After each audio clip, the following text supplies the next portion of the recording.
All right.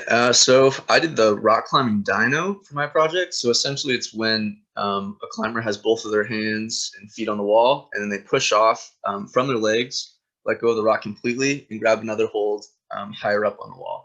It's really used to jump spaces in the rock that you wouldn't normally be able to climb.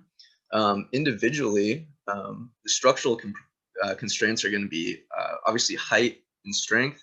As I mentioned, you're exploding up and really reaching for usually a hold that's far away. So having a little bit extra height really helps, as well as strength to propel yourself as we get into explosiveness here. Having the strength to explode off of your legs, and your arms can help as well to pull and push yourself through your hips and up into the next hold.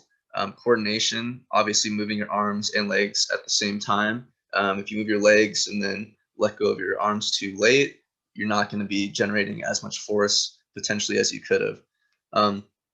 Functionally, having the right headspace is extremely important. Being able to trust your gear and your partner to catch you, that you're not going to get yourself killed, that usually a fear of heights isn't ideal for the sport. As you can see here, we got El Capitan in the background, probably the most famous rock in the United States, if not the world, for big wall climbing. And also at this angle, it's kind of shaped like a triangle, so perfect for the model here. Some task constraints, etiquette and rules. I mean, you're not going up the wall whatever means necessary. Generally, the dyno is used during free climbing, meaning that you do not pull on any gear or any bolts that are in the rock. That would be kind of etiquette and rule breaking, as well as staying en route.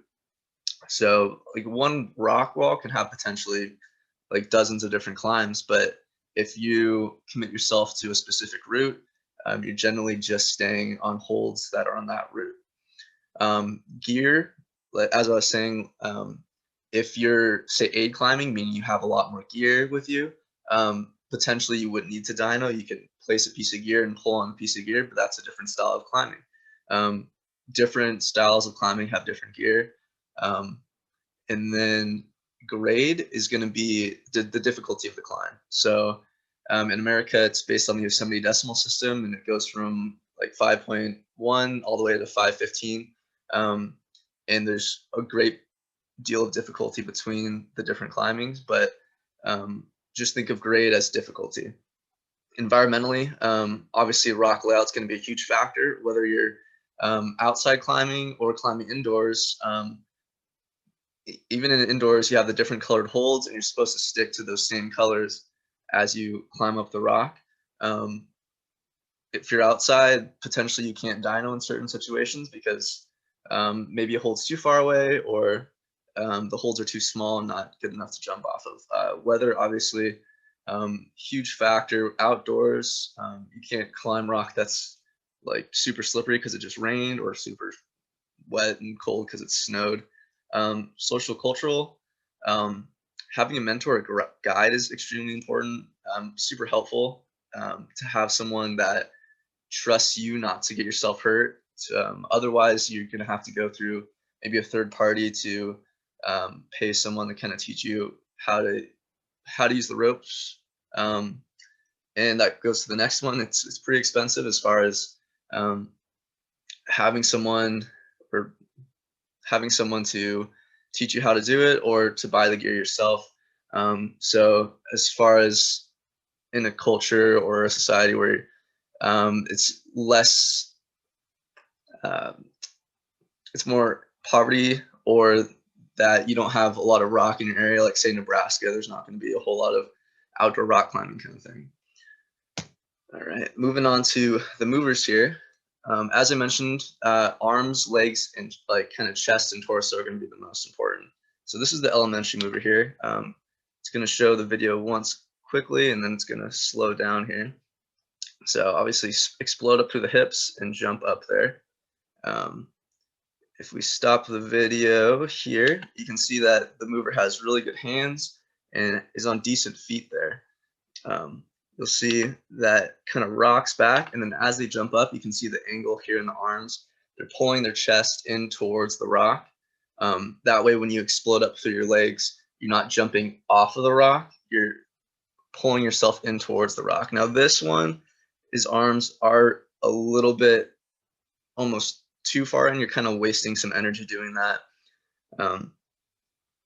And then makes contact with the hands. We got another video up here of the upper section, jumps up with the hands, and then makes connection with the feet.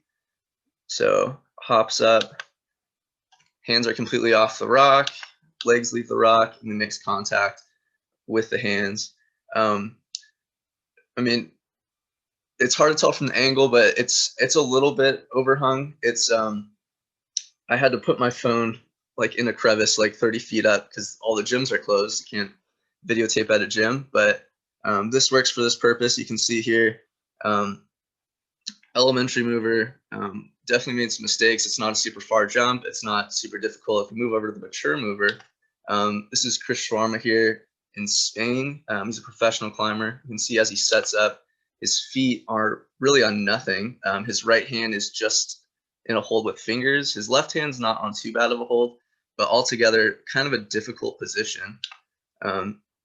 We see how he rocks his body and then explodes up and grabs the hold. Really kind of crazy jump. It's going to give it a slow-mo in a second here, and we can pause it in a crucial moment here. So as he explodes up, bends his arm slightly to bring his chest close to the wall, and we can see as he really explodes out and lets go, his chest is almost touching the wall. He's super close, and then he's pushing off of his legs, exploding up through, and he finally lets go of his right foot right at the end there as he makes that grab for the right hand. So super important to use the legs. If you're pulling yourself on just the arms, it's not going to make a huge difference, and you got to coordinate your arms and legs together.